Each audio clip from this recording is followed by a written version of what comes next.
Crouch. Bind. Set. Joe presents the House of Rugby, together with Guinness. Hello, everybody. My name is Alex Payne, and welcome to the House of Rugby with Joe and, of course, Guinness. We also have Mike Tindall with us and James Haskell, the regular. It's not Alex Payne, don't know whether you noticed, but I'm Vernon Kay, and Alex Payne couldn't be bothered coming this week. He's actually skiing. That goes to show you where his priorities lie. That very middle-class activity. Yeah, very middle class. Yeah. He's knee-deep in a fondue, sipping snaps. Do you know where he's gone? Where? I don't know. It's just Val d'Isère or something. Courchevel? No, he hasn't gone Val. He did tell me today. You know, he's so rattled. But the great thing is, apparently, it's like a blizzard or it's pissing down with rain. So, Oh, no. fuck you, You Alex. know he's real rattled about this. Because Really? A, you're better looking, right? B, you're more famous. C, some would say remarkably more successful. Far better tan. Far better tan. Well, hang on. When it comes to rugby knowledge, right? Yeah. Alex is the Don. Yeah. He's an No, he absolute is. He is. keynote. Let's be honest. we say it goes the other way. Yeah, he's a To pure virgin. He's a Northville. virgin at school who didn't talk a lot to birds and spent the whole time trying to live vicariously through people that he admired because he was such a loser. At night, he was reading who was sponsoring the Japanese third division rather than actually being out on the pitch. Yeah. He's an encyclopedia of rugby. Yeah. So I thought, you know what? Let's put the cat amongst the pigeons. Actually, I can't believe that is actually a book. Yeah, but awkwardly, I need Hask, where that. has that been all your life? You could have succeeded. This is so funny that you've got this. That I'm going to take home and make sure I destroy this. You actually got it out of your bag. I wonder if it tells you what a breakdown is. By the way, if anyone listening at home, he's handed me a book called Rugby Union for Dummies, which Vern's been reading and is well thumbed through. Is there a category? There's the odd bust on penis Italy does on several this. pages.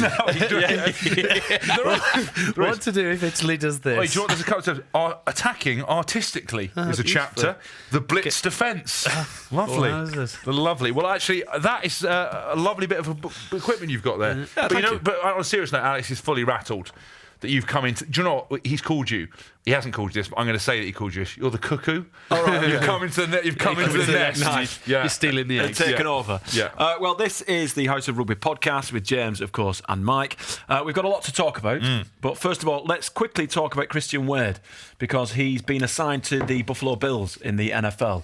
Do you think he'll make it, James? Yeah, 100%. What a boy. I think, he, for me, was one of the best attacking wingers I've ever seen. And what separated him from anyone else was, his speed was incredible, but the very fact he could change direction without slowing down. And he had great hands. So to watch him kind of do his NFL combine day and go through it, open day, whatever you want to call it, and for him to get the opportunity to go to the Bills, to train for a year, obviously he won't be able to play, but that knowledge will be invaluable. And so many people who start off in NFL often don't have the careers he's had in rugby. So I know it's a completely different game, but his ability to beat defenders, carry the ball, and actually catch the ball, I think will be really impressive. My question for you, Vern, because you know a lot about it, where's he going to play? Apparently he's going to play running back. He's going to play running back. Darren Sproulsy. Yeah, but how many people at his size will cut it? I know how good his feet are. I know how good he is athletically, but there's still getting it done. There is getting it done, but I think a guy of his size, he's kind of becoming the mould now for the modern day running back. He's quick, he's light, he's agile, he's strong, which you've got to be if you're going to run through an offensive line that's going to be met by a defensive line because they've got some very big young gentlemen in the NFL. But I think if he knuckles down, it's not about his physicality of the game, it's about his noggin, whether he can take on board all the information that he's going to get given, because let's not forget, he doesn't understand the jargon. Yeah, so when he's sat in a room and they're watching film and they're going X, Y, Z. The X to the nose, baby. Yeah, exactly. But is he going to struggle taking it on board? Who knows? But I wish him all the very best. Two things. How much smaller is he than Saquon Barkley? Is Barkley a unit or is he, from the Giants? Oh, yeah. Shaquad Barkley. Saquon Barkley, is that his name? He's got some massive quads. Yeah, I say, well, I like it, okay. When he was born, his mum was like, Shaquad! He's a lot smaller than Shaquad. Right, okay, Barkley. fine. And the next thing is I shared a team with Wadey for years, and he's not great at sitting through meetings. Oh, really? I literally think he spent most of the time asleep. That's a sackable offence in the NFL. Is it? Yeah, you're right. Wadey. It's not good. Listen, you've got the talent, mate. You've got the work ethic. Then meetings, hot room. tired, right? Tired. He could be dust. I remember watching him when I was captain. We did a meeting, and I literally pulled him out in front of him. I went, Wadey, fucking wake up! And he was like, bruv, I was awake. I was like, I could see your eyes because you couldn't see me. I said I could. He was like, just resting my eyes. I was like, Wadey, you 100% were asleep. But I think he'll do really well. And actually, he's always gone and done extras. So he's always gone down to London to see extra physios, extra trainers. He's taken it away, and I think he understands that it's a big risk. So I'm 100% back him. I think he's an incredible bloke, incredible player, and I just hope when he makes it big time, he remembers little old me. Exactly, free tickets here. Because I'm literally running out of friends. To be honest with you, we don't want free tickets in Buffalo come November, December because it's freezing. Is it? We'd like them at the beginning of the season. Yeah, mate. It's absolutely brassic. But yeah, fair play to him. And good. He looked lean and mean. I saw him at the NFL Honours Awards, and then his pro day, his combine, he looked proper rich. 10 foot broad jump, 36 centimetre vertical. I think it's 4. You guys said he did a 4.55 in his 40 yards. 4.53 it was, but he was quickest. he was really razzed up about that because he's way quicker than that. But interesting enough, in his T test and actually his route running, he would have awesome. run a 4.53 40 metre with England. Yeah. No, he would definitely beat yard that. Was, I think it's the thing is, I think imagine there's probably a lot of expectation on that. Yeah. That was his big thing, and I don't know what happened. But actually watching him run the routes, how well he caught the ball, how well he moved, good hands, and again, how quickly he can change direction. You got to remember that very few people have that ability to, like Jason Robinson was one, to run full pelt and then change direction. So many people have to slow down, and he does that incredibly well. I mean, I listened to last week's podcast, which we're going to come on to because I've got a few issues. He's spinning, but spin out of hits. Yeah, talking about Simpson Daniel, when he did him in literally 2 metre space, was incredible. When we played you guys away. I was mesmerised. So I think he's going to do really well. On a completely different NFL subject, do you see the one who did the sprint and his wanger fell out? Yeah. Really? Yeah. No, I didn't see that. Yeah. Mate, big so he unit. dived to the deck because his big unit as his wanger fell out. So he dived to the deck. Mate, he was running, massive guy, and it flopped straight out, and it was a hefty piece. Yeah. and Joe Rogan was like, "Why have you dived to the floor? If that was me, I'd have run it naked anyway." If it was me, I would have tied it, put it on my shoulder. I would have thrown it over my shoulder and carried on running. The thing is, though, it's cruel that they have to wear all that gear, when they're doing their combine. Yeah. I mean, it doesn't leave Do they much have to to the wear out? Do imagination. they choose? No, I think they have to because it's sponsored by James's mates, isn't it? It's sponsored by Under Armour, so they've got to get all the gear on. I remember watching an episode of The Hard Knocks, and a guy was coming out in the draft, and he was really fat when he didn't wear a top. I was going to say, I know. And like Teddy's were about the other day, they were literally, everyone was like, "Why is he not He wearing had a top?" 2 boobs like bags of sick, didn't he? And they were just flopping around as he was running. Well, how good is this, right? Because Vern does all the O2 stuff, right? The O2, and he because it's literally like sanitised to an inch of his life. Here you can swear, you can have a drink, you can say what you want. It's amazing, and no one's going to stop you. Si might fuck around with it, ruin the show a little bit, but he's only going to get to the flow just as he's finished. Yeah, everyone knows who Si is. Everybody. We're bringing out T-shirts, and one of them is hashtag fuck Si. He's always on. He's like, move it on. Si's got. I've had that already. Have you? Yeah, Fuck Si. Yeah, twice. But we will move it on. Yeah. All right, because we've got a lot to talk about. So on this week's show, we're going to talk about 4G pitches, which I've played on a few 4G pitches, and they're a nightmare. We'll also talk about player hygiene, which I think is a popular topic with everyone who subscribes to the House of Rugby podcast. But first, let's talk about the fact that there was an issue with last week's podcast, James. You weren't best pleased with rugby journalists. Yes. And before you start, can we just say that Alex Spink isn't here to defend himself? So it's an open forum for you, but yet Alex can't reply. Yeah, it was very wise to get here after only 2 sips into his Guinness, because that pint's gone. Well, that's his second pint. He's done. That's his second pint. Come on, I'm a professional. Getting I run a health and fitness business. I don't drink. This is water, cold tea colouring, cold tea. Yeah, it's coffee actually. It's a nice Pint coffee. of coffee. Yeah, it's a cold brew. So where do you want to start, No, James? so listen. First, I want to caveat say I actually out of all the rugby journalists and the sports journalists, I actually do like Alex. We've always had kind of a love-hate relationship. He said I call him Negatron, Mr. Negative. The reason I do that is because he writes for the Mirror, and whatever he says, they have to write sensationalist stuff. The Sun, the Mirror, they have to do that. Everything, when you ask questions, it's instead of a win, or a narrow win, it's how can you, congratulations. It's always, is there a problem with that? What's that? It's always very negative, because that's a spin he wants to operate on. So I actually like Alex. Some of the things I took To heart. Yeah, or umbrage with, I would say, even more so, was... What with? Umbridge. Umbridge? Yeah, no, not Umbridge. You're from up north, mate. Oh, people won't know, but he showed me a load of videos of him doing... Hask went to a very posh school for, I know. For a term. Until he got kicked out. No. I went all the way through. The Vernon was just showing me offline a video of nature, and he was like, right, Hask, mate, I'll show you this, mate. I'm really good at this. And it was like, there's a stingray. And I was like, any more details on that? There's a fish. There's a pigeon. Any more details? I don't think David Attenborough's quaking his boots, but Umbridge means I took offence with it. Nice. Was a couple of things. Firstly, he said about they don't do clickbait and they don't try to sensationalise things. Of course they do. Let's not be under any illusions that it's a business. Everything's about a business, and they're trying to always hype articles up. I done some columns with different newspapers.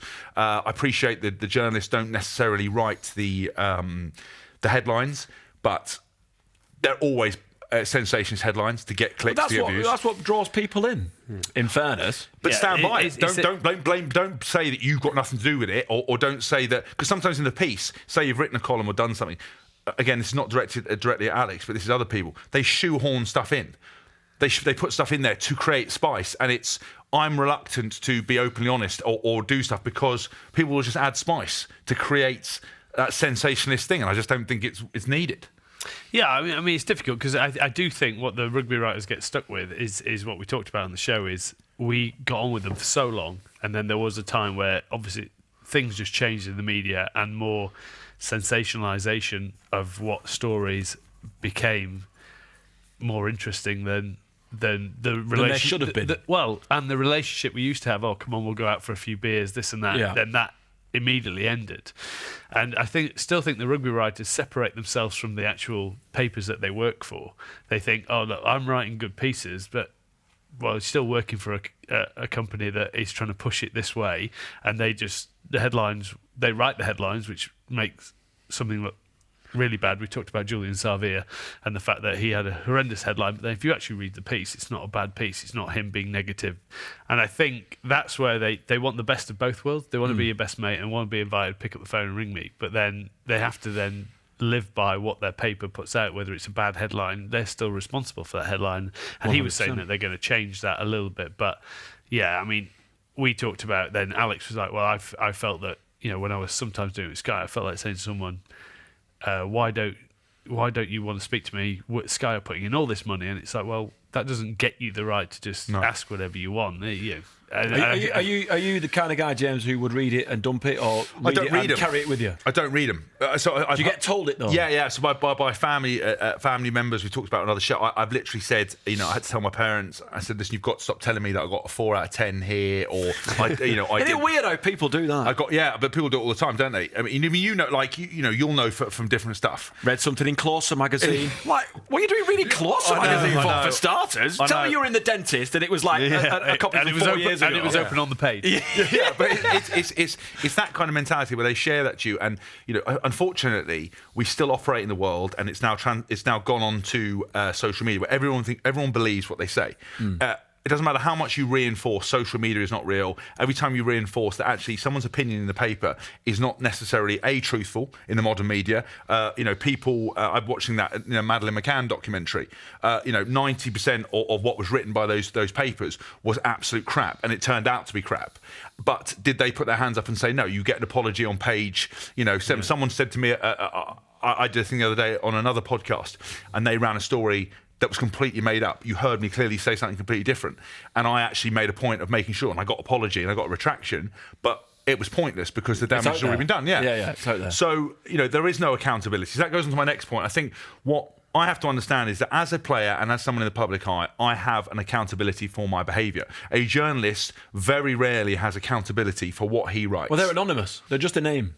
That's what I mean. So for them to say, we don't try and stitch people up. You might not try and stitch people up, but you write very negative things, which, in your own words, you believe you help shape players' careers, whether you get them selected or not selected, in his own words. And I'm like, well, if you think that, then you need to be accountable, because you're literally ruining people's careers. I think that's the problem. Is sometimes so you're crossing two sort of swords here. You're crossing your profile in terms of what you get talked about personally with what happens with rugby writers, and I do think that rugby writers do, and this is what I talked about, flip-flapping and Barnesy, and he'll say one thing the next week, and I think generally as a whole, if you're a rugby writer, you should have a philosophy on how you believe the game should be played and the players that would fit in that for you. But as I said, anyone who plays for England is not a bad player, just because they might have a bad game, but then you can't go, he should never be in an England team, because that's completely... He's worked his guts off to get there, so you have to do it in a more balanced view. But does a balanced view then sell papers? Why can't you just turn around and say, I actually said this, but I am wrong, or I made a mistake? Because that's not how it works, James. Yeah, but it should be. If I turn around and I do something and I say, well, I believe this, so I like Mike. Mike said about the Irish thing in the first show. He said, I don't believe Ireland are going to win the Six Nations. I don't believe they've got a plan B. He came out and said it, and he got a load of heat for it. Hi, Wales fans. But he stood by his guns, and he got proven right. I'd like to think, knowing Mike as I am, that if they had won the Six Nations, he would have put his hand up and said, I was wrong. If you've got an opinion in a paper or a narrative, as Tins was saying, go with it. Back yourself. But if you decide that you're wrong, turn around and say, I said this. Don't pretend you never wrote it, because we've all got fucking good memories. In the world of social media, I can find an article you wrote. Like, there's a couple of other people that I'm not going to throw under the bus because I can't be bothered with the drama, who constantly, week in, week out, write bullshit and then just pretend they didn't say it. And I'm like, you said that player was terrible, and now he's the greatest thing since sliced bread. And that's what I don't get. And all I want is a professional player. And he said, I struggle with modern players not wanting to talk to the journalists. Right, as a young player, more often than not, if they haven't come off the conveyor belt or they haven't been completely media trained, it's an honour to talk to the media. Yeah. It's a great experience, your first opportunity to talk to the media. But that wears pretty thin after you've suddenly gone, I've talked to a bloke, I thought I got on with him, and you suddenly, he writes that you're an absolute pile of crap that should never be picked. You're like, hold on a minute, why would I want to open up? And he said that I was the worst because and I think he was partly being tongue-in-cheek, but might have been being truthful. But he said that I was the worst because I have a go at the media and then I want to be in the media. I want to be in the media, I want to work in it, but I believe you can act. No, you can have a go at the media if you don't like what they're saying. Yeah. And you can be in the media if you're true to yourself. Yeah, that's what all I think all you can do is if you have an opinion, which I do, and every time I've ever been interviewed, I never don't. There was only one time that under an England coach told me we're not allowed to mention certain things, and I play the game with the media and they asked me a million questions, and the whole point was he was giving me points when I got out of how many times I didn't mention what we were supposed to be mentioning. But that's the first one time in my career. Everything, I sit down, I have an opinion, I'm gobby as fuck. I try to keep things entertaining. I give them facts. For him to say that I slag him and don't give him anything, that's for me nonsense. I literally love talking to the media, whether they buried me or not. But I don't take it seriously. But all I wish is if they did, they had that accountability. Yeah. I understand that. I just think we can be a bit more level-headed. I'm trying to think if there's anything else I wanted to get off my chest. No, I think that. Look, we can come back to it, James. Yeah, I think, like I said, I did actually make some notes. I was that angry? I was that annoyed. Did you make these notes when you heard it or on your way down? No, I actually made them on the other day when I was. I listened to it and I went back and I said, "Oh, here's the last thing." Sorry.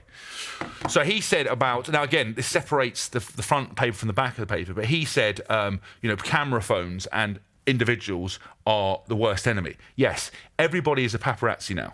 Everybody's a paparazzi. Everybody wants to film everything. You can't have a night out. You can't even go on a night out and watch a concert because you've got to film the concerts to post about it. I do a lot of stuff on social media, but a lot of time it's what I choose to post.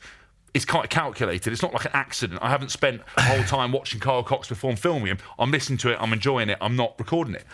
But the point is that the papers pay for those paparazzi photos. They pay. They actively encourage you. So go on the Daily Mail online.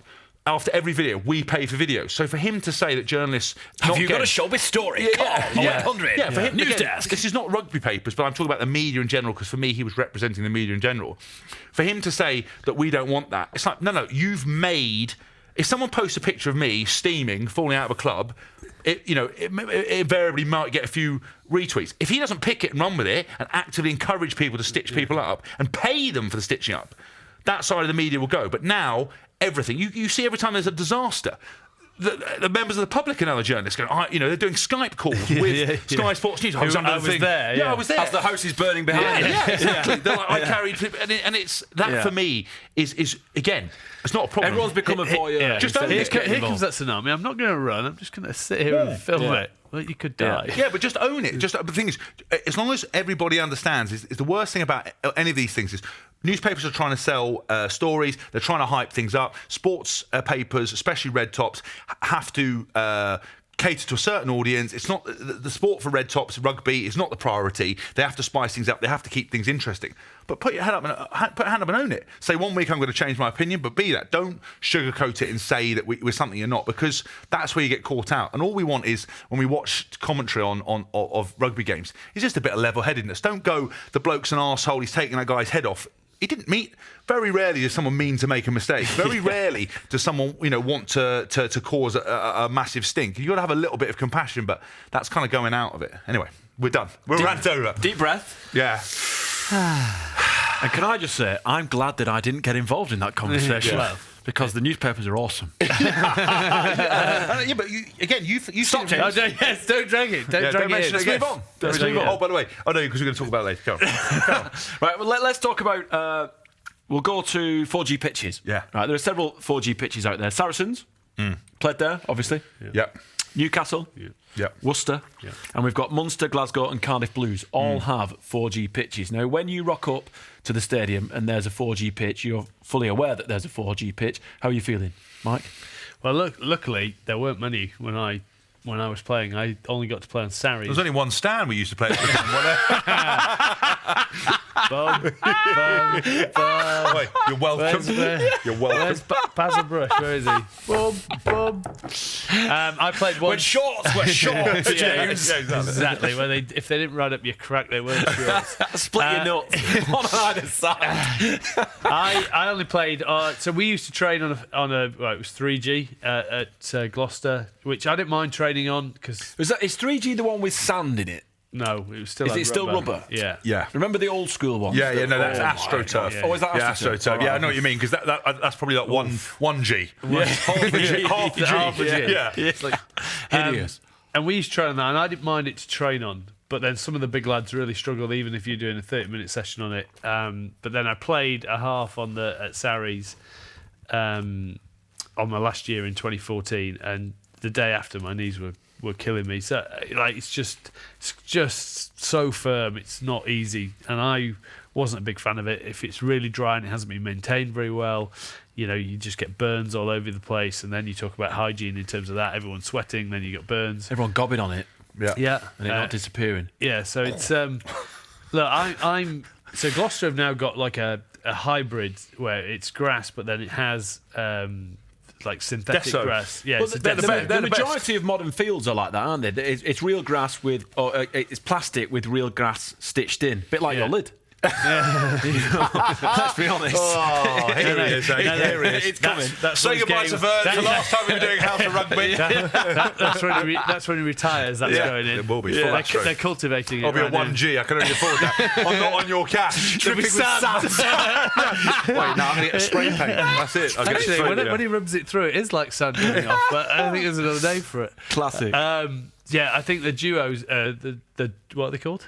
Dessos are the way forward. Yeah, Twickenham pitches are Desso. Played on that so I played on the Desso at the weekend. So rugby league versus rugby union. Did you feel a difference under your foot? Yeah, it was a perfect pitch. I mean, for Gloucester, having been there for a long time, there have been pitch issues in the past. The water does come through. It holds water it still retains water quite a lot, and it was great to run around on.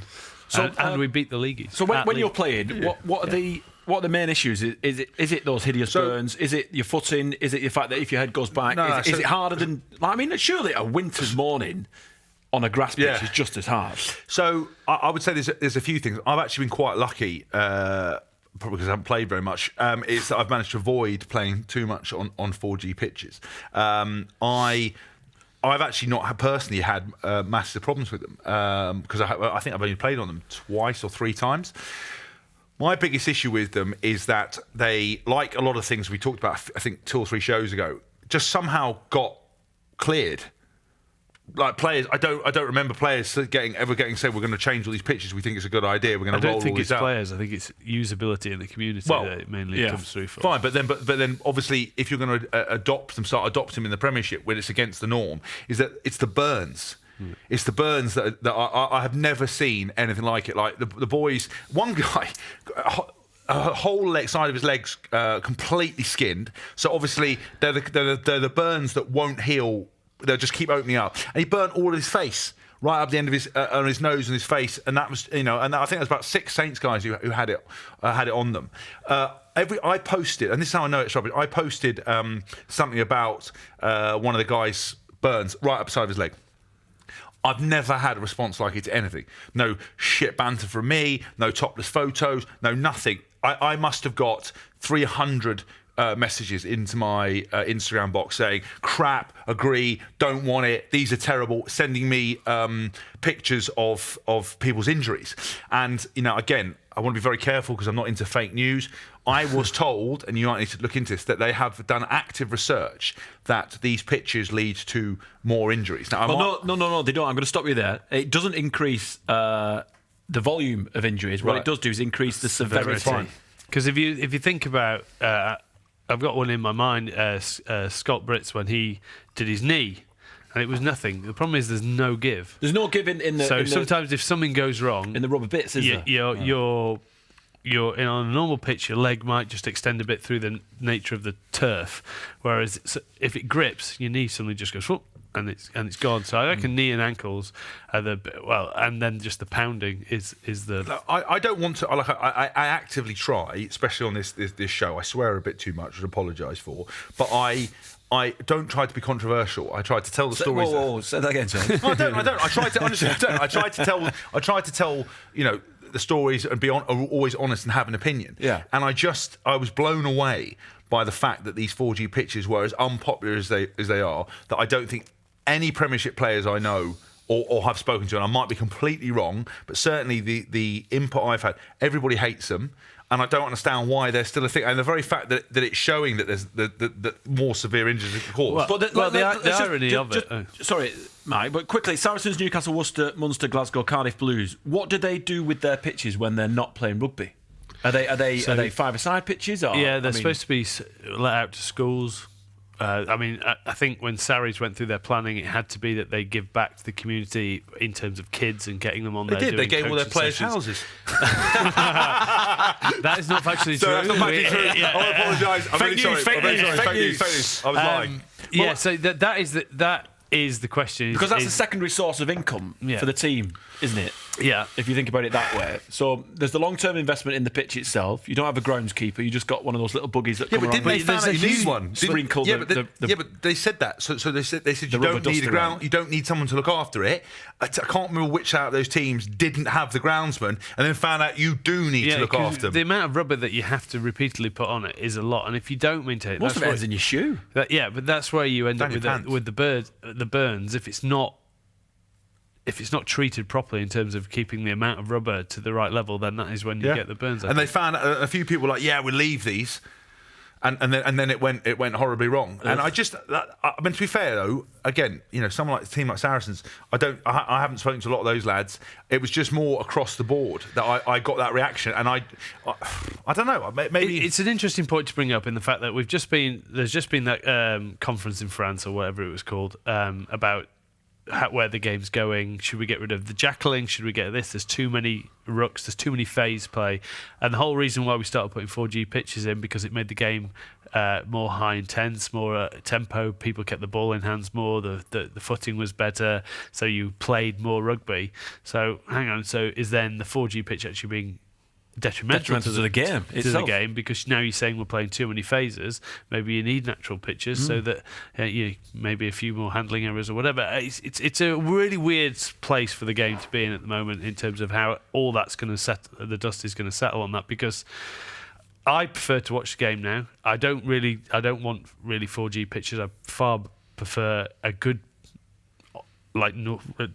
normal pitch, a good earth pitch. That technical term. Grass pitch. Yeah. Earth pitches of the world! We must unite. to see off this enemy. 4G. The blueprint stadium for me was it's the stadium in Dunedin, the Highlanders play under. Yeah. That Great for pitch. me is the perfect stadium, right? Yeah. You don't need a closing roof. You don't need 4G. It's got a glass thing, so you're playing inside, but under slight. The pitch grows, and the pitches are unbelievable.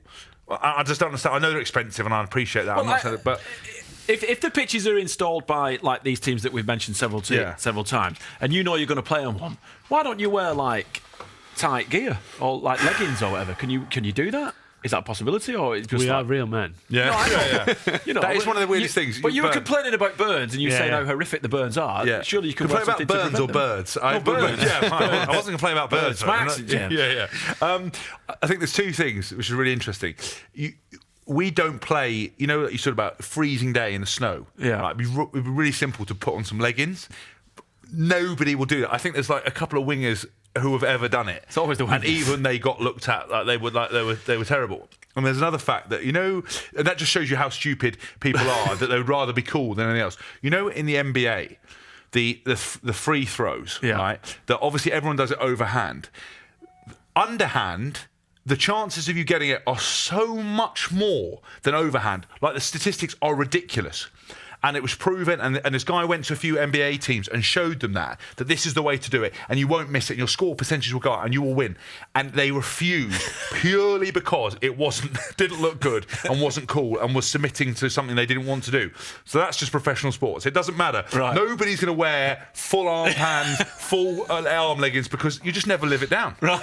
Everyone would rather get burned. I'd rather get burned than get abused. than wear all that So compression gear that's going to prevent you from getting But the burned. thing is, in the winter, you could 100% do that. I mean, forwards would never get away with their leggings. Never. What about full vat of Vass? Yeah. You just jump in it. I Mike mean, Brown does that. you'd be impossible to Mike tackle Brown, you ever anyway. wonder why Mike Brown is never... You can't tackle him. If you were watching the game, his legs are vast to an inch of their life. So much so, one time I managed to somehow tackle him, and honestly, the whole side of my face was covered Like in a boxer. Yeah, and I was looking around going, where's this come from? Looking at Brownie's legs. That's why, honestly. Dripping off him. And like players go, that must be illegal, ref. He's vassed himself up. But he just does it every time. Well, it's only the same as you, is when you go to give you a high five, and because you've got that much stickum on, because you can't catch. That's another thing. Give me We a were hand talking back. about Christian earlier on being good at catching, Yeah. because that's what pulled him out from the crowd when he was doing his pro day. Wearing gloves. Rugby players never wear gloves. No. No. They did. Andy sports Goode gloves. did. Oh, yeah. Andy Goode did. Sticky gloves. He made everything look bad, though. So no one ever followed.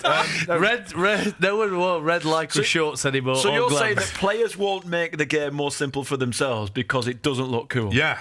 But that's the same thing with it. That's the same And thing with any of these things. you're basically saying you're not good enough to catch on your own. Yeah. Is why I never wear gloves. Wow, pride don't half fuck with you, doesn't it? Mate, but that's the point. Just look at the NBA. These are professional teams who want to... It's like the movie Moneyball. When someone said, you're going to do this, and everyone was like, no, we don't operate like that. And one team did it and they won. Sam Allardyce, Wanderers. No, they didn't win. Never at the top They didn't win eight. the whole thing, though, did they? Did they not? No. Oh, I can't remember that. All They right. got close. You're watching the House of Rugby on Joe, together with Guinness. Still to come. The boys will answer some of your questions, and we've got some good ones as well, fellas. And there's Game of Thrones related perfect pour. But first, let's talk about player hygiene. Because I know you've both been in the game for a very, very long time, and you must have seen, you must have smelt, you must have dealt with some hideous human beings, all the way from school rugby all the way up through to the seniors. James, we'll start with you, of course. Is it an issue? I've got a feeling that Haskell's got a far stronger opinion. Well, look, on this than let's be honest. If you're watching this on YouTube, firstly, you must have taken the plug off your iron and put it on your hairdryer. I did. Because It what the blew hell's the going hair on? off, yeah? But you must have had that T-shirt, 2 decades? Yeah, I did actually. Do you know what it is? I feel like when I come and do this show that I'm talking with friends, to friends, Nice. in a relaxed environment. Nice. You know, you put your best going out disco How about a gears tan? on. Yeah, you've had a tan. I'm one of those people that believe that Hask will keep a T-shirt for a long period so it gives him a check on what state he is physically. Oh, Yeah. nice. Good So he call. knows if he wears that T-shirt and it feels tight in certain areas, Actually, he's in what's good when he was nick. 18. Shoulders are coming out. Yeah, it is. Yeah, I mean, listen, we're not all made of money, mate. We're not all royalty. This is all like a T-shirt I got married in. Are there some absolute stinkers out there? Literally. Yeah, the hygiene Peter one. Bracken, you're going to go straight to it. No, I mean, he I don't want to be harsh, but he was kind of on a level on his own. Stick of the dump. It's more. There's a few unique players that I've played with who just have a very laissez-faire attitude to hygiene, and I would have thought that as an individual sportsman, for example, say Roger Federer, if he wanted to stink the place up and wasn't into hygiene, that's fair enough. You're an individual sportsman, but within a team environment, I don't think he sweats though, does he? He sweats cool. Yeah, he is. Yeah, he just sweat. Yeah, and cash. He just sweats cash. yeah, he does. Shits Rolexes, sweats cash. Yeah, Roger Federer. And he, so when I, even grassroots sides, there was always the people who showered and always the people who would go up to the bar afterwards, strapping, muddy knees, honking. And those players, you're like, oh, they're young, they're going to grow out of it. But as you got into the professional era, I've been in changing rooms with just every squad has 2 or 3 people who are just hanging, and they go and say, is that not because they're a bit shy, maybe? Well, no, there's 4 things.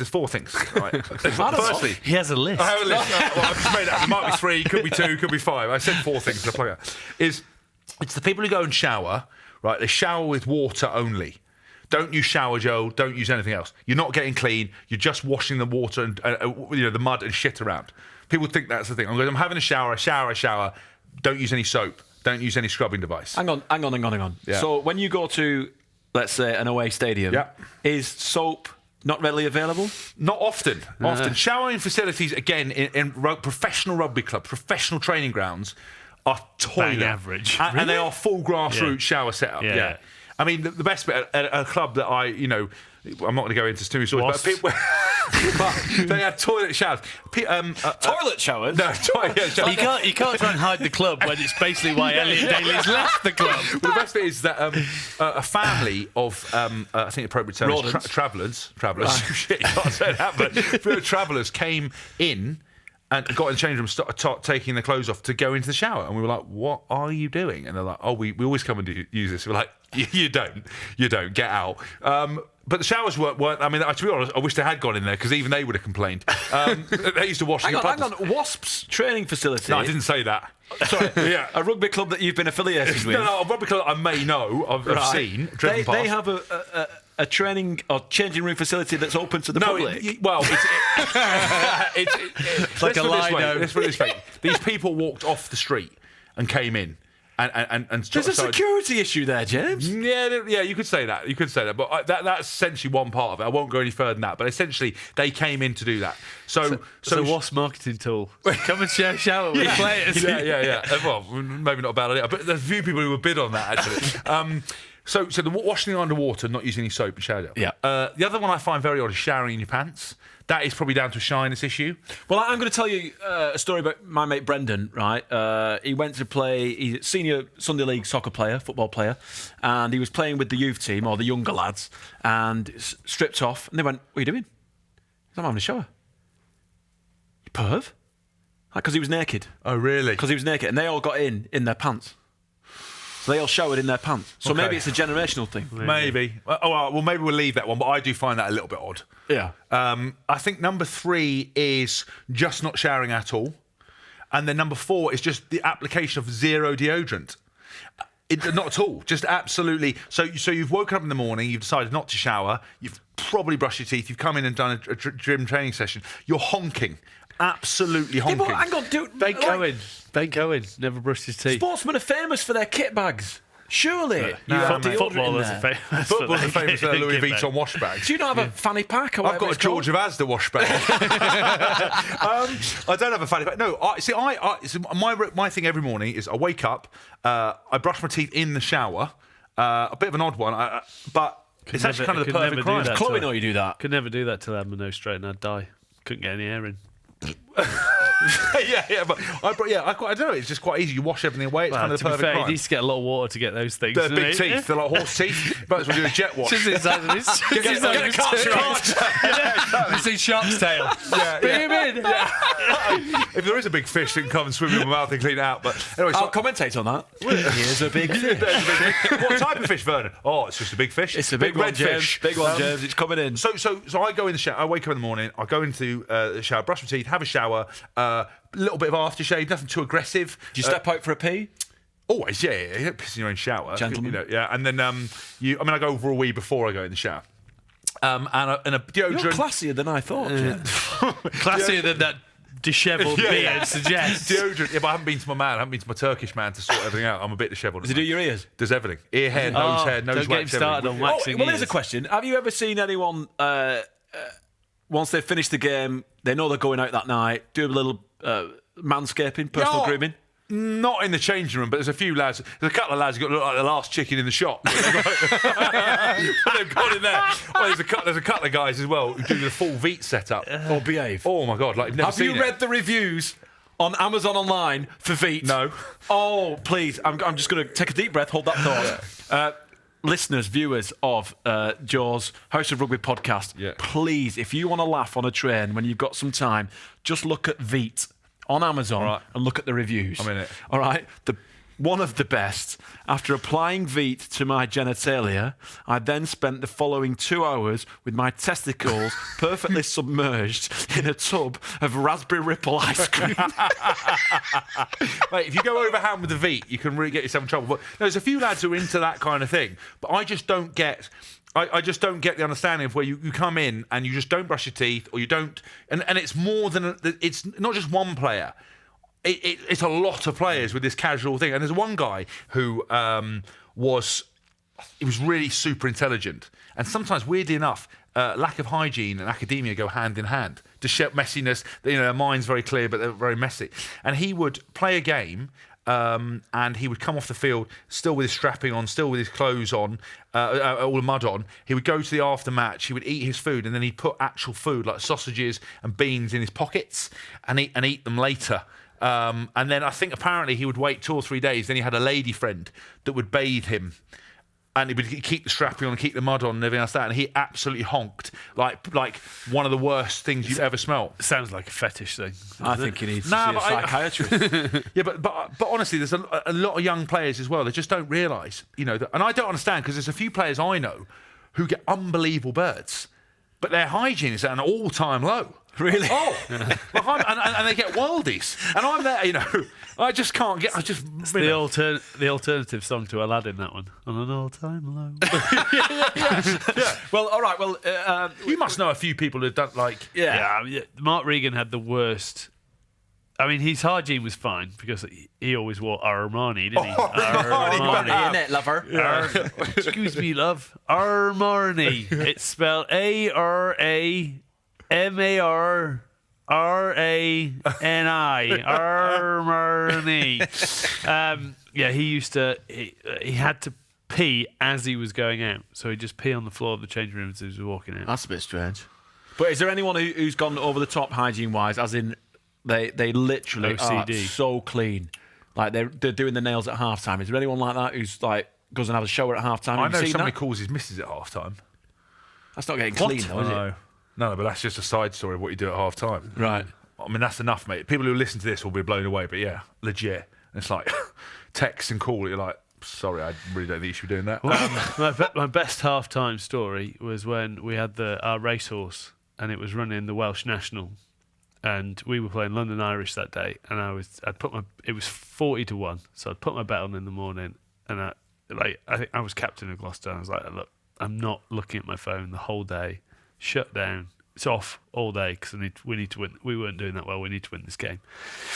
So anyway, we've gone out, we've played. I said, if we're winning at half-time, I might turn it on and check how it did. Anyway, we're losing at half-time, right, closed down, not doing anything. Walking in the change room at half-time thinking, right, well, I'm going to say to the lads, and our fullback, bit of a punter, loved it. As I've walked in, he goes, winner, winner, chicken dinner. And within 2 seconds, I did not care about the game. Phone was on. First Betfair. Nice. Lovely. And I was like texting Sinbad, who was injured, as usual. I was like, oh, how do you run this and that? I was just having... The coaches are talking. I was like, oh, how do you do this and that? Get the game done. Straight to the pub. My best half-time story is when... a teammate of mine, I won't mention in case he didn't want the story going, but he got stitches and had to get stitched up at half time, and the doctor decided they were going to glue it, and it was around his eye, and they were like doing it, and halfway through he was like, Doc, you've glued my eye shut. And this hapless doctor, who had actually sewn someone's head to the paper once, their medical paper, had glued this player's eye shut, and you could see this guy was like, had this like kind of calm demeanour, and was like, shit. They're like, and they glued this bloke's eye shut. And this was amazing. like a big Premiership game. It was amazing. And obviously, because he didn't say anything at the time, I would have straight away been going, fucking hell, Doc, you're blinding me. Well, it's blamed as a claim, but he never said anything until post-game. And then he went, oh, you won't believe it. The bloke fucking glued my eyes shut. Admittedly, I do play like my eyes shut sometimes. He went out and played with one eye. Yeah, they managed to get it. I don't know how they did it. They must have like an unbonder. That's not even a word. You can do that in the Congo. Unbonder. Oh, dad gag. Right, okay. Fellas, we're going to do questions. Yeah, fine. From viewers and listeners. So let's start off with question number 1 from Paul Gillam. Right? Mike, worst ever team initiation? Actually, mine aren't that bad. The first one with Bath was probably the worst one in terms of how it ended up. But it was old school. It was top shelf. Basically, a pint glass, every spirit off the top shelf in the pint glass, pork scratchings in the pint glass. I had to neck it, and I wasn't allowed to put the glass down until I'd eaten the pork scratchings. And as I've put it down, I've gone, that didn't taste that bad. Kevin Yates, worst person to ever say that to. Another one. Next thing I know, I woke up on top of a police car about to be arrested, but fortunately one of the players was walking along and grabbed me and said, don't worry, officer, I'll take him home. Threw him over my There's shoulder. always those people who like the smug bloke who goes, oh, that wasn't too bad. And everyone just goes, sorry, what? Yeah. I was like, what? I meant it didn't taste that bad. But yeah, I've heard of some, but some that I don't really want to say. Nah, yeah. Are some still horrific today? A lot of some of the bad ones I've heard are from Wales, but... You're just digging yourself into an even deeper pit. Nathan Thomas is a horrendous one, but it's not mine to tell. My worst one was I was still at school when I got invited on a WASP pre-season tour to Poland, which is sort of bad enough. We were doing fitness all the time, and I was horrific. But we decided to have a night out, before a day off. And I went down and I sort of sat with the other young players. And obviously, I'm not really shy and retiring, but I thought I was keeping a relatively low profile until Alex King walked over to me and go, Lawrence has told everyone that you can't drink, so I want you to neck this pint with me. And he had a pint and I had a pint, gave it to me, and I was like trying not to drink. I didn't really drink those days. So I was like, okay, neck the pint with him. Paul Volley comes over. Lawrence has told everyone you can't drink. Simon Shaw came over. Josh Lucy came over, who actually won the award that night. Most likely to get shot by your own team. Your own team. And then on the eighth pint, Lawrence came over and was like, "Oh right, Hask, yeah, well fucking, apparently you can't drink, like the East End gangster he is." And then I finished it. I didn't spew, which is the worst thing. Sean Edwards then rescued me. He was like, "Come on, kid, mate, I'll get you home." And I must have gone home about 8 o'clock. About 9:30, got into my room in these kind of beds that were like wafer-thin mattresses, 2,000 degrees, mosquitoes everywhere. And we had a trip the next day to Auschwitz, right? Oh, no. I know, right? So no. I woke up, and because I hadn't spewed, I was so hungover and dehydrated. And obviously you couldn't drink the tap water out there because it's like instant dysentery, because we were out in the woods, trying to get bottled water. And I got on this bus, and I was sitting next to Craig Dowd, who was the only man more drunk than I was, right? An All Black legend, obviously big unit. I was in there. The bus had no air conditioning. It was a 4-hour journey to the most depressing place on earth. And I was sitting there, and I was literally like, if I spew on Craig Dowd, this is going to be so bad. Got into this Auschwitz thing. They took me to a room where there's a room full of human hair, and I was like, who? I was like, please don't be sick, please, this is destroying a war memorial. And I had to go outside, and I managed to go the whole day without spewing, which these days now I would 100% spew.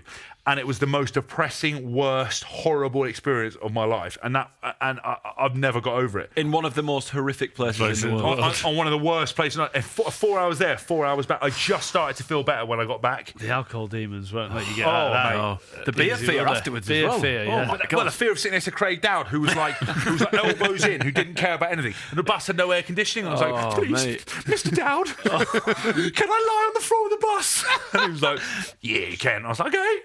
And that was it. And I managed to sleep on the floor on the way back. Right, Jim Hunt wants to know which player have you had to face that genuinely scared you? I mean, you guys play a rough game. It's a tough sport, but are there those occasions where you think, "Oh my God, I'm facing"? There's no one that's ever scared me because I think you wouldn't play the game if you got scared. But you like getting involved, don't you? I do. Like a bit of a ruck. I do, but there's one player that I was super wary of. I wondered where he was Henry Tuolangi. Right. When we played him, the guy self-preservation. Just pure, is that he would. The problem is with someone like Henry is that he was about 135 kgs. People used to kick the ball. He used to stand in the backfield, and people used to kick him the ball. And he would catch this ball and hold it like in one hand, like it looked like a miniature rugby ball. And he would run, right? And just the fucking hate in his face. And he'd be like, whoop, whoop, whoop, whoop, whoop. And he was running so fucking hard that you would... And then obviously the first person would be like, I'll do it! I'll do it. And they just go, ha! Dust, right? And I'd literally like this. Instant. I'd be like, I love you, Mum! And literally dive into the spokes, right? And it was horrific because he would batter some people. He tried to wait for the third person, so you've just about slowed him back down again. And he would absolutely kill people, and he would do it with a smile on his face, and would repeatedly do it. And the worst thing was that if he would carry the ball, he would be in front of you, so you'd see him. So you're like, fuck, there's Henry, right? But then he'd disappear out of your eye line because you knew what he was doing is waiting for you to get the ball and for you to step and for him to arc out with that arm guard that was 90% titanium. it was what's that stuff? It was adamantium. Right, it was the same shit that Wolverine's hands are made out of because normally they wouldn't get the IRB approval. It was wrapped and you just hear this dong, and honestly, he would kill like people. Tuning forks. Like tuning forks. People's faces. So I was literally, for Henry Tuolangi, he's still the biggest man. I'll give you an example. When we won the Six Nations, because obviously Pacific Islanders is a real hierarchy thing. I've got the utmost respect for Henry. Is that when we won the Pacific Islanders Six Nations in France, he was standing by a table of our free piss, right? I was asking him permission. Could I have a drink? I was like, Mr. Tuolangi, sir, please may I have a vodka? And he was like, yeah, help yourself. I was like, thank you very much. And it wasn't even his. But I was like, I've got that much respect for the guy. Because I'm like, and also, imagine if you're just thinking about future games. I was thinking about future games, I was thinking about everything. I was like, imagine the fool, like at school, say when Mano was at school, if you were stupid enough to pick on him. Right? You were like, oh, my dad's going to beat you up, we're going to have a fight, I'll fucking see you outside the school gates. I'm bumping into Freddie, Henry, Alessandro, Mano, Vi, Julie. Oh, you'd be like, oh my God. I honestly, I think about it because I've like replayed this in my head, like what would happen if I upset one of them. I think I would go, I'm very, very sorry, and I'd curl into a ball and lie on the floor and be like, I'm sorry, I'm very sorry, mister, please have everything. They're the most scary family I've ever met. I'm like, they are, and honestly, they're so all good at rugby. It's unbelievable. I've got literally, out of any rugby family, the two I used to be like. Do people like that, sorry, Mike, do people like that get mentioned pre-game?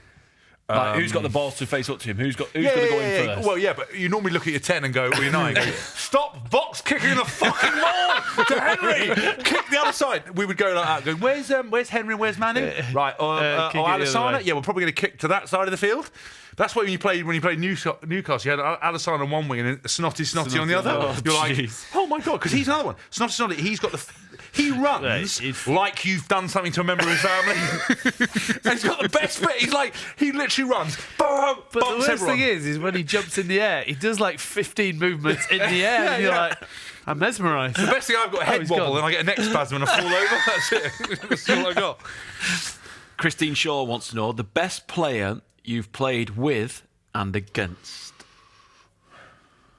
Very lucky to have played with a lot of good players. I think if I went to jump to one straight away, Jason Robinson is probably the one that sticks in my head. Yeah. I went to sixth form in Wigan.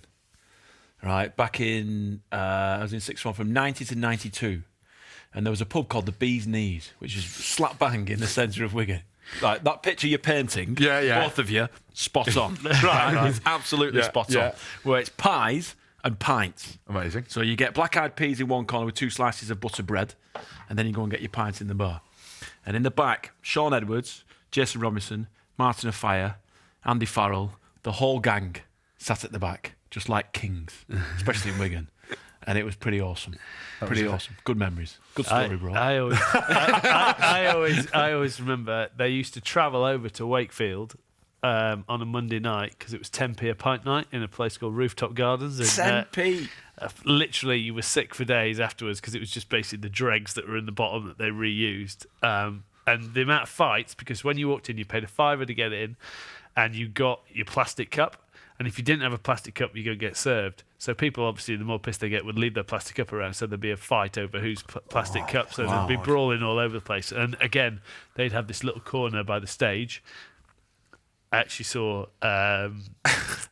Take That for the first time in something like 95, where they were all peroxide blonde, and then all the like J-Raw was sat in the corner like a king over there. But yeah, brilliant. He got around, didn't he? Nights out. Mine would be Aaron Smith, the All Black scrum half. I played with him at the Highlanders, and the best I played against was Brian O'Driscoll.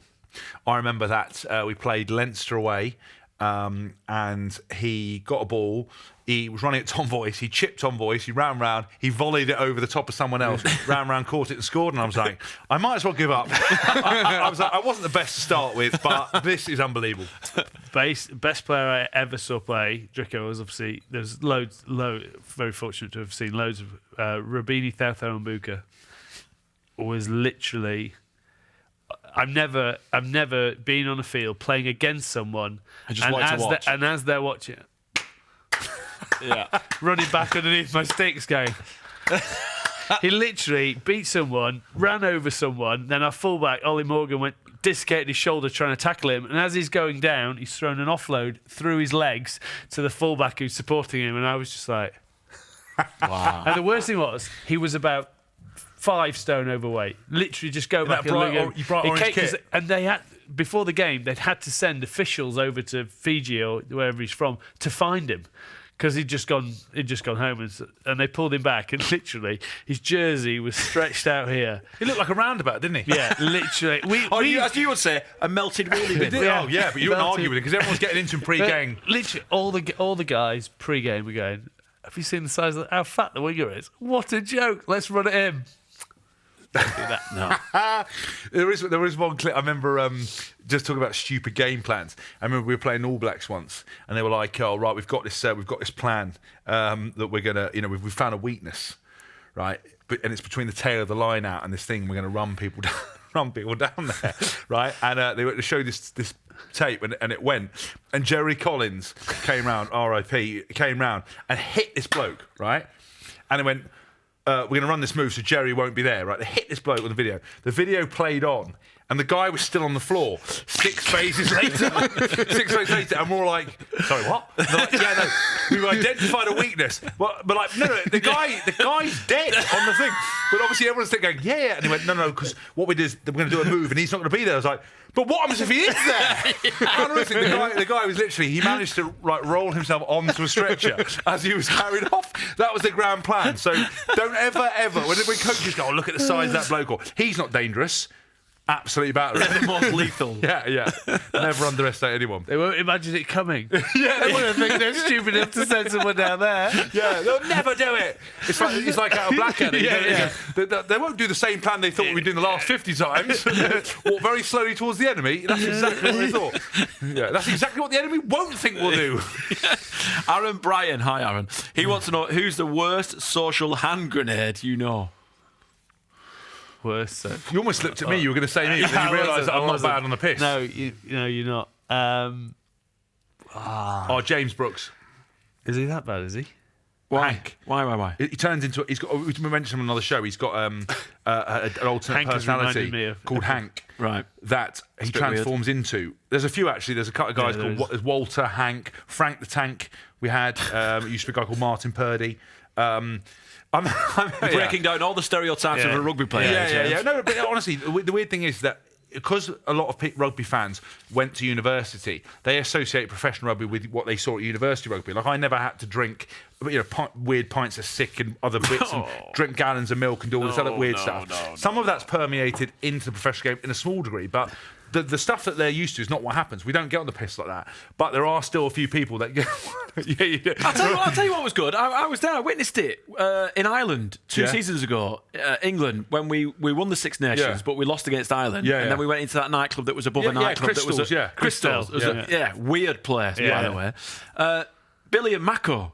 Oh, yeah. Like, absolutely. Steve, which one? Was it Billy that walked out in his undies with his shirt and his pants? That was he got wrapped with a towel. That was Billy, yeah. Big Bill. I think it's amazing. I love him. He's such a good guy. I got pinned down by Joe Marler and Dan Cole. And then Jamie George poured half a bottle of vodka down my neck. And I just couldn't move. Like I had one pin in one shoulder. That's a lot of weight. There's a lot of scrum depth. I mean, look at me. There's nothing there. And then Jamie George has held my nose. Boom, straight down, like an optic. So professional. Like the front row there. Yeah. No, but Good fun though. Basically assassins. Yeah, but who did you have as your... No, Jimmy Cowan. Oh, my God. Mate, I can't... I've got to say something to the autobiography. His nickname was Hank as well, and his first... He'd just come over. He came after a season, didn't he? Straight from a Highlands season. And... he's literally been there 2 days, and we had a day at Cheltenham, and no one knew anything about him. Literally, by the end of the day, only got his pants left on. He'd had a fight with a traveller, and then he was in a bar singing, "I love the reds and the whites, reds and white." And we're like, "Jimmy, we're cherry and whites," and he's like, "I still love the reds and the whites." Right, I've got some stories about him, but I'll save them for the autobiography. For legal reasons, we have to move on. No, I will tell them, but I'm... All right, fair enough. Absolute headbanger. All right, well, you're listening to the House of Rugby, brought to you by Joe, together with Guinness, with myself, Vernon Kay, alongside James Haskell and Mike Tindall. Still to come with the boys. We've already answered your questions, but we're going to do the perfect pour. All right. Now, you're going to have to talk me through this, James. The perfect pour. What is it? What does it mean? What we've got to do? So the perfect pour is... it started off as actually... It's 119 seconds to pour the perfect pint of Guinness. 19.5 seconds. How many is it? 119.5. 119.5. Well, it depends if you're good like me. It'd be nice if we could witness it. I know. Murray! Fuck, he runs a dry old shit round here. Imagine if he ran a pub. Gasping. Do you know what I mean? I got a taxi here today I know. because I knew this show was sponsored by Guinness. And can I just say, this is not like, it sounds like an ad, but this is an actual fact. Guinness is not my favourite drink. Is it? I love it. What did the survey said? I went, survey says. We're back. Hey, can I just say, by the way... what does the survey say about Alex? See you, pal. This is the perfect opportunity for me to say, and I'm going to be quite selfish, that, listen, Christmas is around the corner. Yep. Okay, and there's no better gift for you and your family members that will bring the family together at that very special time than the interactive Family Fortunes DVD. Buy one... You're entertained for the whole festive season, and it kicks on into New Year because there are so many questions in the new edition. Really? Can we get a copy of that? In April. It's $8.99, James. Yes, Vernon, but we've let you come onto our show. What's yours, is it, James? James, similar. House of Rugby, House of Hask, similar. Yeah, it's lovely. So it takes 119.5 seconds to pour the perfect pint of Guinness. It started off with a quiz. I basically completed the quiz. Si decided to make it like, stole an idea from another programme. I'm being told you were shit at the quiz. No, I was very good at the quiz. Quizzes. The Harry Potter one, I had an off day. No, I had an off day. Sherlock Holmes, I killed. I wasn't the ones that you killed. I killed a lot of them, actually. Go back and view them. And so now we're doing teams, and we've done a variety of teams. We wanted to do a... teams have been a bit more interactive. Yeah, we wanted to do a serial killers team, but they didn't let us do that. Dictators. All in good taste. Yeah. Well, we sort of get away with what like we can. Guinness. Basically, great taste. We had. There's no advert involve you. We had an 80s TV presenter one, and no one ever knows Hask's fullback. Yeah. Who's that? I can't tell you. Can't tell you. Can't tell you. I'll tell you off air. Or did you get a knock on the door? Yeah. No, Si just shit his pants. But to be fair, he does protect me. I sometimes go close to the edge. Simon's saying that he saved you. Oh, you must have loved that actually when Alex Spink said that actually we actually saved the players a lot of the time. But I will say with the Alex one, I will say I actually do think sometimes they probably do a little bit because people are quite casual. So I did agree with him. But he hates it when they come to a press conference. I get into them because they've got terrible worse shoe game than me. Terrible shoes. They look like I got dressed in the dark. They don't like that. They don't like it when you get into them. I'm going to ask a quick question, which is relatable to what we're going to do. I hope so. Right? Yeah. I'm not buying the DVD. Once we finished recording the podcast, right? Do we have a drink or does everyone just go home? Goes home, mate. Oh, really? It's all kind of faux in front of the camera friendships. Well, can I actually get a Guinness, please? I'm out and about tonight. I've got dinner. Oh, yeah? I've got dinner in 10. To be fair, Tins comes up steaming because he's been drinking with his real mates, does a bit of a show, bumbles a few words, and then fucks off. Can't get hold of him in the week. Never doesn't talk to me. You must be used to the good stuff now, though. Who's letting go let a story get the truth? All right, so what's the theme? So the theme is Game of Thrones. Murray, we're not joking! Murray! Fucking hell! Jesus! If we weren't even attached to all I did these 14 leads, seasons of Family Fortunes. Yeah, you. And when I wanted a jammy dodger, they brought one. Yeah, you're used to a higher level, aren't you? A higher level of thing. Sorry, for those who probably can't hear that, someone's just dropped a whole load of glasses in the background.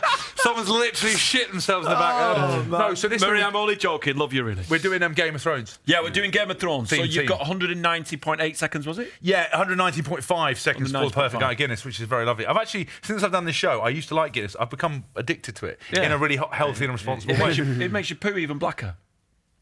Yeah, I mean, I don't know There's if that's the thing that they sell. I haven't seen the I think adverts it's about Guinness. that. It's definitely Guinness. Yeah, It only happens when you have Guinness and beetroot. Red wine. Yeah, I don't think Guinness to put that in those adverts makes your pool. Hi guys, I'm Vernon Kay. I love Guinness. Makes your pool go black. That won't work. That'll make the edit, I hope. Yeah. All right. So today's perfect pour, this week's perfect pour, is all about the Game of Thrones. Yeah. Now, Mike, are you a big Game of Thrones fan? I've just seen on Twitter that you've just been called for a buffalo by Joe Marler. What have you been drinking? He can't have called me a buffalo. It's not live. No, not.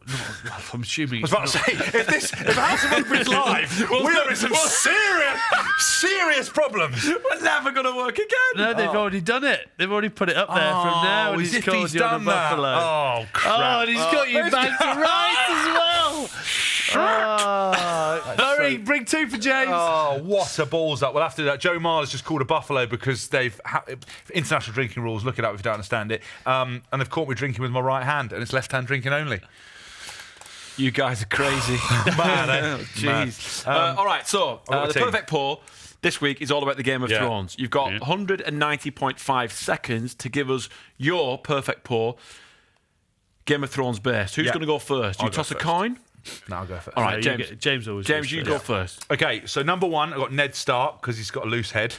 Always a loose head. That's good for you, but that's not your mate. Tyrion Lannister loves a hooker. So that's good, that one. Roderick Cassell took 3 swings to take his tight head off, so, that's pretty good. Brienne of Tarth sorts the boys out. Not in an odd way, she just beats them up. Number 5, the Hound, resilient, left for dead, and always keeps grinding. Ramsay Bolton loves a tackle. Good name. You get a good reference. He's actually Ramsay Snow. All right, fine, Ramsay Snow, right. Theon Greyjoy, or Reek, doesn't miss a tackle, because... You get the joke that Ramsay chopped his knob off and he doesn't have a knob. Number 8, the Mountain, the sheer size of him, and he'd be a great ball carrier. Arya Stark loves a needle, and a sneaky little lass would love the snipe. Right. She's a bit cloak and dagger, spots a gap. Cersei Lannister pulling the strings, and she's got guts. Pretty gnarly at 10. What you want, I was going to say, we'll just skip past that. I don't know how you pronounce this, but Shiro Farrell, dancing down the wing. I don't know which character. Shiro Farrell. Syrio. Did you write this team? I did, yeah. Oh, Cyril Farrell. Cyril Farrell. Yeah, he is he's a sword coach. Oh, yes, he is. He's he's got great footwork, isn't he? Yeah. Littlefinger. Because he'll help. He was always whispering. He's like pulling the strings, but from the shadows. Where have you got him? I've got him at 12. Right. He's creative and he's always on the inside. Just give me 1 second. Yeah, number 12 does. Yeah. Hey! Oh, you absolute legend. Well done, Murray. Well done, Mezza. Thank you. I've known Murray for longer than you think, Have you? Yeah. Formula E was doing the electric motor racing. So do I have to chin this now because I got buffalo? Wow. He hasn't brought you another one, so we'll just leave you to do that in your own time. All right. Well, I know that. Shall I do this to satisfy Joe Marler? Left hand, is that a left hand thing? Drinking? Yeah. So all rugby players have to drink with the left hand. Yeah, otherwise you get buffaloed, and you have to do an empty glass. When you finish a glass, you have to touch it on another living thing and say "e.g." Empty glass. Yeah. And if you pick up an empty bottle of wine and then you don't e.g. it to put it down, you then have to order a bottle of wine and neck it. Which only I've ever seen. What age do you learn these rules? Pretty early. Well, people like Joe Marler just hammer you into it because they're like this. Professors of the game, kind of very studious, who learn these things, and there's always someone ready to go. Like Nathan Hughes used to be the same. You just hear this Buffalo. You'd be like, where is he? It's a private party at home. It's Christmas Day. You know, there's a great way you can fuck them over by if you flip the screen around and then you do it in mirror mode or something. A left hand looks like false a right act. hand. Yes. And you get so many false acts with it. I love that. I'll chin that in a minute. Littlefinger, we said, number 12. Number 13, Carl Drago, crash ball, offering physicality to Littlefinger's creativity and has never lost a one-on-one. You definitely didn't write that. Oberon Martell, fast feet, although finishing needs to improve. Nice. Daenerys Targaryen, Mother of Dragons, superb vision, great under the high ball. And I did do a couple of subs. Joffrey at 9 as a gobby scrum half, always in your ear. Jaime Lannister in the centre has a strong handoff, stumping people. And 8, Hodor holds the scrum steady and he lets nothing out the back door. So, yeah, I think that's my team. I think it's pretty suitable. I want to thank my mate Robbie Thomas and Nick Tez for coming to rescue again this week. And you can see them soon on Mastermind, and their special subject is Game of Thrones. Mike, over to you, my Right, friend. so I've got Hodor at 1, can literally hold the scrum up on his own. I've got Bronn, because he loves a little hooker, and literally he's great with any weapon, so his arrows will be outstanding. Got Robert Baratheon, weighty, but will be a hell of a tourist. Loves a party, loves a piss, loves spending other people's money. I've got Magmar Tundoi Weg, who is king of the giants. Enough said. In the row, he ain't getting anything. No one's nicking at his ball. Gregor Clegane, the Mountain, as my 5, my enforcer. His dark arts are amazing. He crushes people's skulls, literally. Tormund Giantsbane, loves a dust up. Best ginger beard that's ever been on TV, so he had to be in there. Ramsay Bolton / Snow, because he's at 7. Khal Drogo at 8, never defeated in battle. He's a great line-out option and powerful off the back. Arya Stark, same reasons that you gave. Great feet, loves a little needle. Many-faced gods, can change into whoever you want. I've got Bran Stark, bit of at 10, bit of a stationary 10, but third eye can see the game before it even happens. Equal opportunities as well. So. Yeah. Oberyn Martell on the left wing, the Red Viper, great footwork, but as James says, needs to work on his finishing. I've gone for a partnership that know each other. Jon Snow and Robb Stark spent their whole lives together. Both great leaders. You know, they'll hold my defensive line together. I always pick my centres to hold the defensive line together. Got Jaime Lannister on one wing for the same reasons. Bit stumpy. He has to be on the right because obviously he's lost his left, so he can only catch with the pass going in that way. And then I've got Drogon, the dragon, at 15 because, as James would say, he never misses a tackle. He just burns them down to the floor. Very good. That considered. Have you taken part in it? Have you not? I've never seen Game of Thrones. Ever? Yeah, never There's seen. a reason why. I hadn't. There is a reason why. Why? Because growing up with my brother, you met my brother, Yeah. Stephen. He's 3 years younger than me, and he's a proper nerd. And he was always at Warcraft, Dungeons and Dragons, all that kind of stuff. But I'm hearing Virgin when you're saying this. You'll be surprised. Oh, really? Yeah. Well. Yeah, you'll be surprised. He met them all. So ever since then, dragons and kind of fantasy movies and all that, it's not for me. Not for me. Well, but because he was into it, he put you just off. dominated. You know when you wake up early in the morning? Yeah, let's go kick a football around. No. And he's like getting that. out of bed. We shared a bedroom together. We're on bunk beds. But getting out of bed and standing on a 12-sided dice is not a happy place. I thought you were going to say he got out dressed in full armour. Oh, all these stupid dice everywhere. What's going on? Well, I know somebody who plays rugby. His brother was into live action role play. When they dress up like the movie, like role models. Oh, behave like those. I mean, I would be like those military reenactments. Yeah. Imagine finding out one of your relatives was into that. And on that bombshell, we will bring to an end this episode. Can we say thank you, Vernon? Yeah, of course. What a great debut. Yeah, thank you. I've loved it. I've really enjoyed it. I got a free beer. My deal was, do I get Guinness for life? And Simon said yes. You just taking the fridge. We haven't. That's not my it's contract. Not in our contract. Yeah. Well, you've just caused a bit of a war. Yeah. Oh, never mind. So thank you very much for listening. Thank you very much for watching, because we are available to you on YouTube as well. This has been the House of Rugby with James Haskell, Mike Tindall and myself, Alex Payne. We'll see you soon. Thank you very much. Good night. God bless. Arrivederci. See you soon. Au revoir. The Family Fortunes Interactive DVD is available. You've been watching the House of Rugby on Joe, together with Guinness.